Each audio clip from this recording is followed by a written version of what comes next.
write down who you are in chapter 4. Olivia is mother. Leroy, Ben is Leroy. Tyler is Claude. Aaron, you're somebody. When somebody speaks, that's you.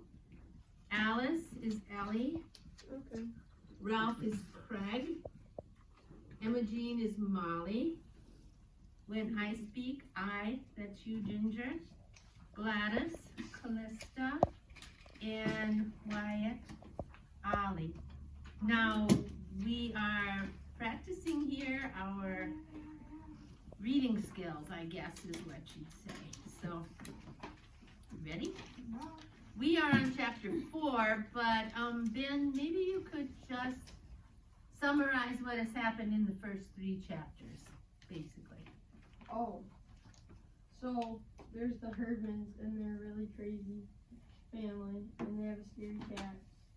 And then they get in this Christmas play, and they're like all part of the play. And yeah, that's kind of where we are. Okay. Why did Mother have to be the director? Okay. Because the other persons who normally did it broke away. Okay, here we go, chapter 4. The first pageant rehearsal was usually about as much fun as a 3-hour ride on the school bus, and just as noisy and crowded. This rehearsal, though, was different. Everybody shut up and settled down right away for the fear of missing something awful that the Herdmans might do. They got there 10 minutes late, sliding into the room like a bunch of outlaws about to shoot up a saloon. When Leroy passed Charlie, he knuckled him behind the ear, and one little primary girl yelled as Gladys went by. But Mother had said she was going to ignore everything except blood. And since the primary kid wasn't bleeding, and neither was Charlie, nothing happened. Mother said, "And here's the Herdman family. We're glad to see you all." which was probably the biggest lie ever said right out loud in the church. Emma Jean smiled, the Herdman smile. We called it sly and sneaky, and there they sat, the closest thing to criminals that we knew about, and they were going to represent the best and the most beautiful. No wonder everybody was so worked up. Mother started to separate everyone into angels and shepherds and guests at the inn, but right away she ran into trouble. Who are the shepherds? Leroy Herdman wanted to know. Where did they come from? Ollie Herdman didn't even know what a shepherd was. Or anyway, that's what he said.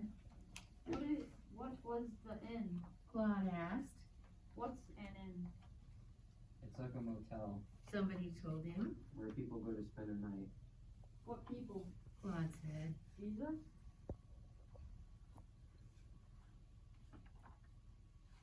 Oh, honestly. Alice Wendickon grumbled. Jesus wasn't even born yet. Mary and Joseph went there. Why? Ralph asked. What happened first? Emma Jean hollered at my mother. Begin at the beginning. That really scared me because the beginning would be the book of Genesis where it says, in the beginning, and if we were going to have to start with the book of Genesis, we'd never get through. The thing was, the Herdmans didn't know anything about the Christmas story. They knew that Christmas was Jesus' birthday, but everything else was news to them. The shepherds, the wise men, the star, the stable, the crowded inn. It was hard to believe. At least it was hard for me to believe. Alice Wendickon said she didn't have any trouble believing it. How would they find out about the Christmas story? She said. They don't even know what the Bible is. Look what Gladys did to that Bible last week. While Emma Jean was snitching money from the collection plate in my class, Gladys and Ollie drew mustaches and tails on all the disciples in the primary grade illustrated Bible. They never went to church in their whole life till your little brother told them we got refreshments. Alice said. And all you ever hear about Christmas in school is how to make ornaments out of aluminum foil. So how would they know about the Christmas story? She was right. Of course they might have read about it, but they never read anything except Amazing Comics. And they might have heard about it on TV, except that Ralph paid 65 cents for their TV at a garage sale, and you couldn't see anything on it unless somebody held on to the antenna. Even then, you didn't see much. The only other way for them to hear about the Christmas story was from their parents. And I guess Mr. Herdman never got around to it before he climbed down the railroad train and was pretty clear that Mrs. Herdman had given up ever trying to tell them anything. So they just didn't know. And Mother said she had better begin by reading the Christmas story from the Bible. This was a pain in the neck to most of us because we knew the whole thing backward and forward and never had to be told anything except who was supposed to be whom and where we were supposed to stand. Joseph and Mary, this is Mother, I'm sorry, go ahead, Mother. Joseph and Mary, his espoused wife, being great with child. Pregnant. Yelled Ralph Herdman. Wow, that stirred things up. All the big kids began to giggle. All the little kids wanted to know what was so funny. And Mother had to hammer on the floor with a blackboard pointer, That's enough, bro. she said, and went on with the story. I don't think it's very nice to say Mary was pregnant. Alice whispered to me. But she was. I pointed out, in a way though, I agreed with her. It sounded too ordinary.